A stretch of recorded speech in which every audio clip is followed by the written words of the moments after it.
You know, you got to have a dream if you're going to make a dream come true. So many times we go through life not knowing what we're going to do tomorrow. I can't imagine of getting up in the morning and not having an idea what I was going to do. When you know what you're getting up for,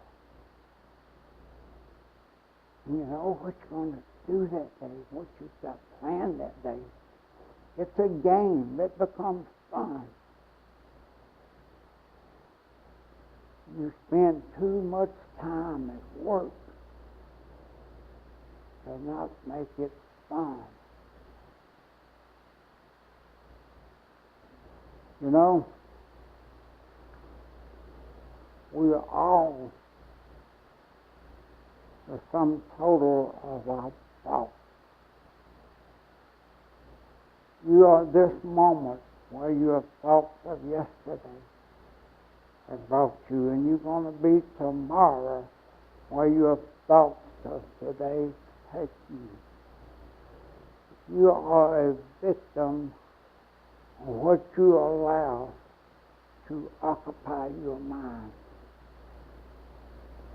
You literally become what you think about. So, every morning you get up, you got a plan, you got a goal. What is it you want life to come back and bring to you? You know, we're all born in planet Earth. It's not a good birth, it's not a bad birth. It's a birth. It's left up to us to do with our life what we want to do. I'm convinced that being born in the United States of America is the biggest asset that can happen to an individual. I look back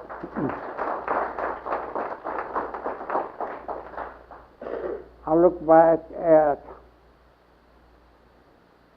my life, my working in the insurance career and all. I hang up the fact that being born in America is the number one asset that Randall Baskin had. That he could go out and make things happen. I was born poor, very poor. I know what it's like to have your sisters pay 75 cents a week, mind you, for your lunch money. I know what it's like to go to school and not have that 75 cents and be embarrassed.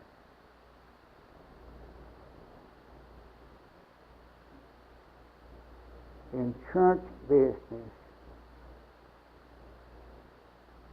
When I got into the insurance business, I was interviewed by a guy by the name of Jack Schooley. He said, "How much money are you earning?" I was working for a glass plant. I said, $89 a week. And he writes down $89. He said, "What does your boss earn?" I have no idea. Well, you got some idea. When you say 200, I said, I would guess that'd be about right. So he wrote down 200. He said, that's about the same thing we do here. So now you work out there and you have a guy tells you what time to go to work, what time you go to lunch. And probably you have time to go to the restroom. You have break time.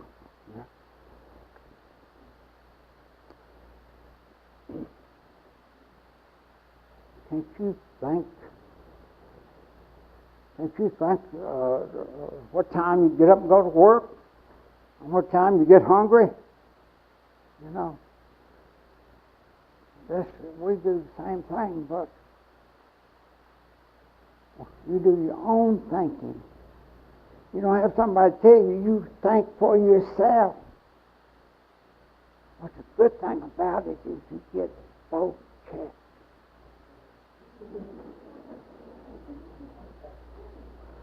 You know, that interview meant a lot to me.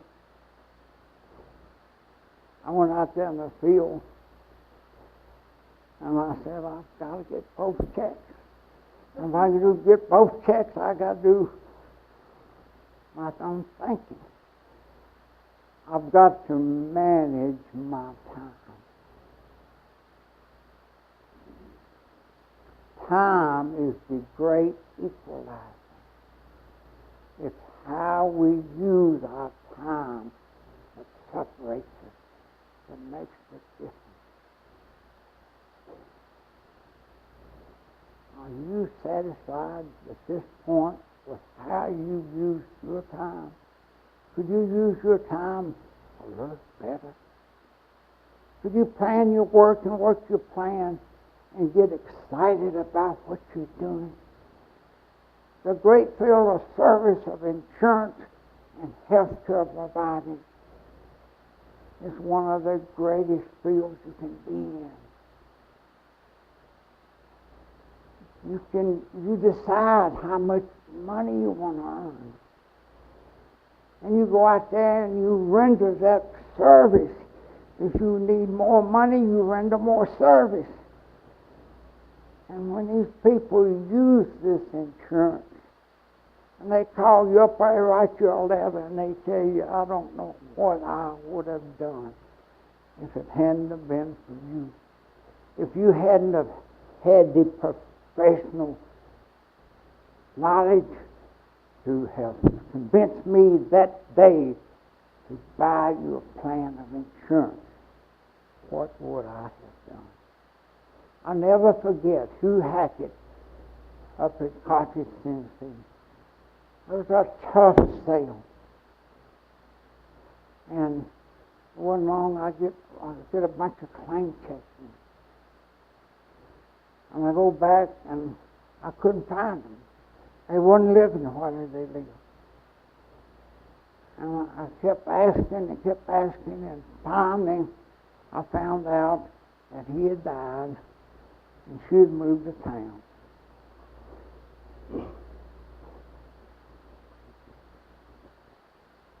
I knocked on that door. The lady come to the door and she opened that door and hugged me. I left that house. I went in a salesman. I come out as an insurance man. There's a difference. You got to believe in your product. You got to render the service to the client. You got to tell it like it is. You got to decide the portability of this family and give them something that they can afford, the best coverage that you can work out for them for the dollar. And when you do that and you leave that house, you feel good right here. And when you have that claim, you know they're going to get paid. What better service would you be rendering? When someone is laying flat on their back in the hospital bed, counting the spots on the ceiling. It's so like religion. You either have it or you don't. And you can't get it when you need it. So the insurance business is a great field of service. And the thing about it, they pay you to do this. You feel so good about doing it, and they pay you to do it. And you set your goal, and you can do for your family things that you never dreamed you could do. because of the earnings of the dollar, the service that you are rendering. The 3 M's of success. Man at work, men at work, and money at work. I got Mr. Schooler that put me in the business.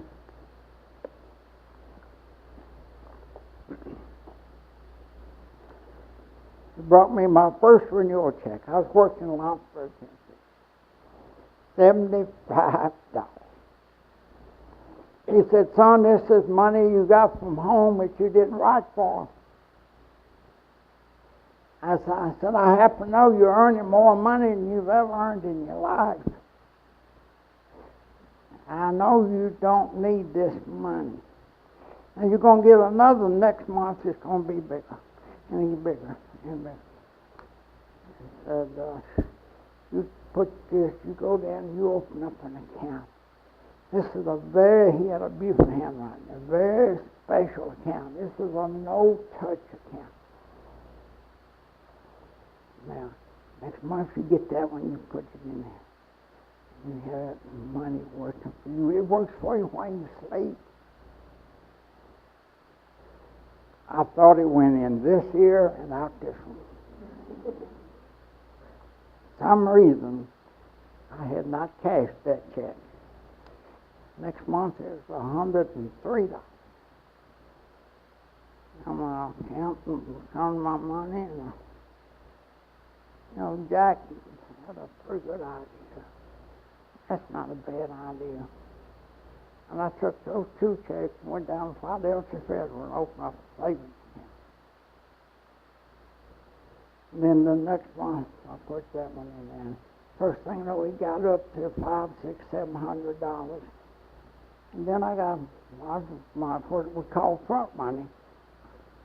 I would reach in there and get $100 of my front money and put with it. In the 60s, I was putting in the bank from $1,000 to $1,300 every month. And I was buying a boat and buying a motorhome and buying things that I used to couldn't afford. You can go into randallbaskin.com or goandrichbook.com and you look at the first little old leaky trailer, a little 18-foot trailer. And I would put this black cement. It would leak, and I'd go up and I'd get on it and I'd put this black cement. And the sun would come out and it would get hard and dry and bake and it'd crack and it'd leak again. Me and the night, Ada and I got up and had a couch that we slept on, and then it was just leaking on it. We put a pan on it and go down to the other end and pull the steel together and lay down there. And then one night it would come a storm and we just got moved, and I just was laid back and about a drop of water hit me right.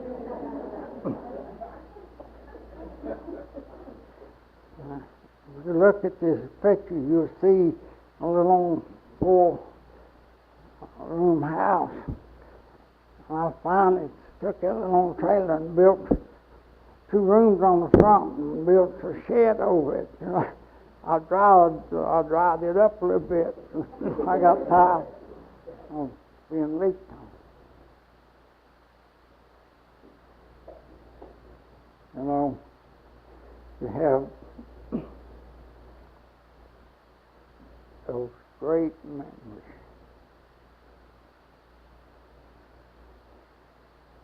To insurance business where you recruited and recruited and recruited.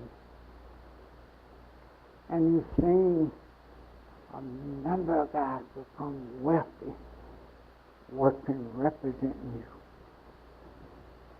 I guess I appreciate seeing laughing. So many people in Florida, in different states, and that come with me. They was already somewhat successful, some of them were, some wasn't. But they believed in Continental. They believed in my company because I believed in paying claims. I believed you underwrite up front, and when it's claim time, you pay, and you pay fast. That's the nature of the business. Paying claims. That's what it's all about. That built a great company. That built the company that other people wanted. We had 146 people in the home office. We had 6,000 agents, and we was producing business in 35 states.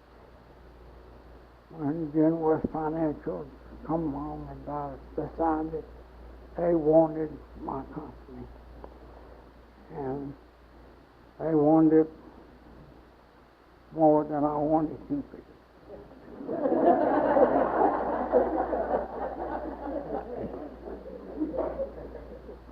So I let them have it.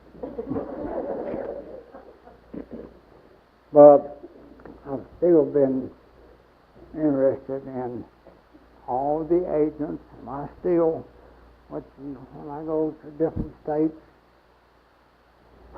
I call some of the guys up and take them out to dinner, and I still love this friendship that I gained with all of these people throughout the country. I feel so close to them, and staying in touch with the Bubba DeBoes and the Lad Franklins and all the people throughout the country has been such a blessing for Sadie and I. We like to travel. Grandma stayed with us, and I'd have to go pick her up at the bus station, and she would keep Randy, and I thought, well, she started getting ready too. She had to go. Go was her middle name, and she loved to go, and I think my wife a little bit rubbed off on her. She likes to go.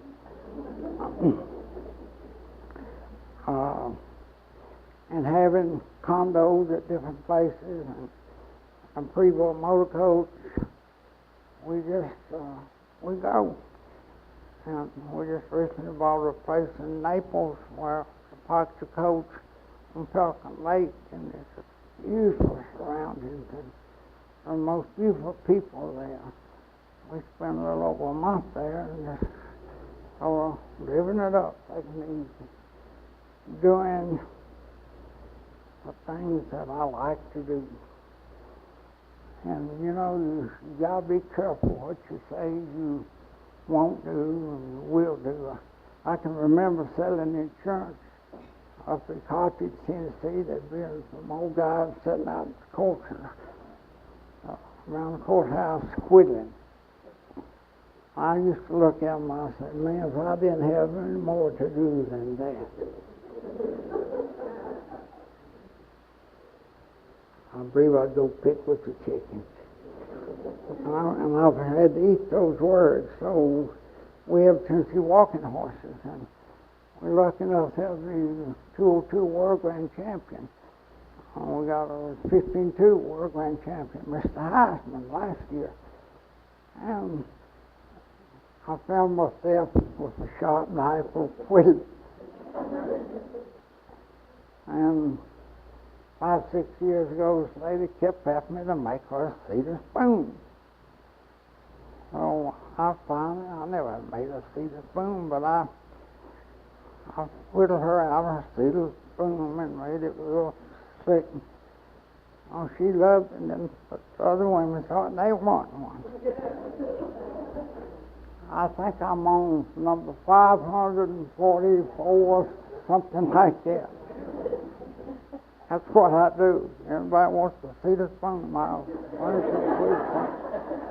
Uh, and it thrills me to death for people to tell me, oh, I don't use mine. I got up here and other people, boy, I'll tell you, it's a good one. I use it. Some use it, some don't. Some you know. But gives me something to do, doing what you want to do.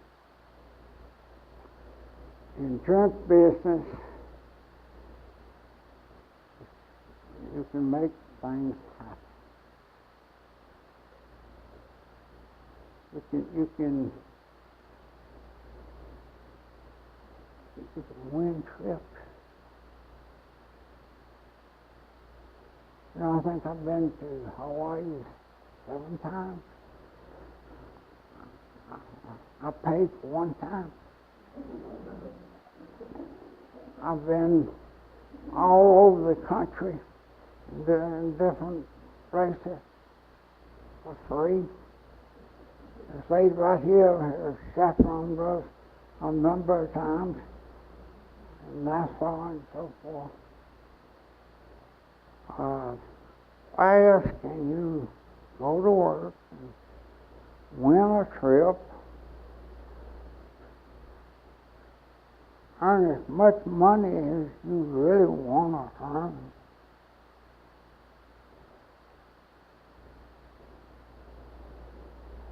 What is success? You think, what would you call success?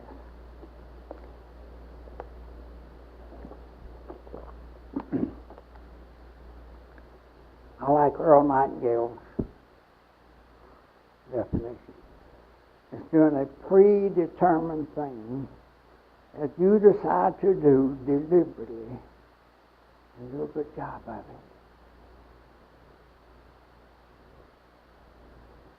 A predetermined thing that you decide to do deliberately and do a good job of it. In the insurance field, if you do a good job, you earn a lot of money. And if you pay it right, you get the M's working for you. You can start dealing from your hip. You reverse interest. You quit paying interest and you start receiving interest. What a difference that makes.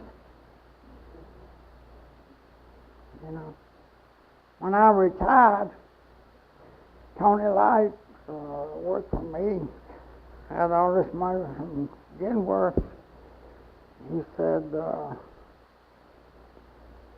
how much, what interest can you get? I said, I'm getting about 5.5, 6.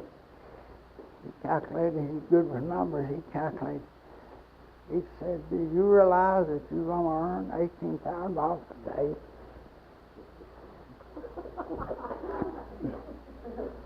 Okay. Well, I was broke when I sold the company, so I had another little nest egg there that I saved up those renewal checks all those years and so forth. I add that to it, and I can believe that it come to over $25,000 a day. Well, 6 months down the road, Uncle Sam said, hey, buddy,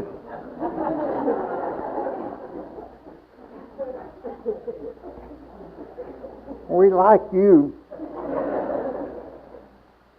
And I had to send him $23 million. 23, the largest check I've ever signed in my life. It cut me down to just under $2,000 a day. Where in a country boy that didn't have 75 cents for his lunch go and do that other than America. Truly the land of opportunity, where any man, any lady can do whatever they think they can do. You can do whatever you think you can do. You can't wish one thing and a number of other things equally important.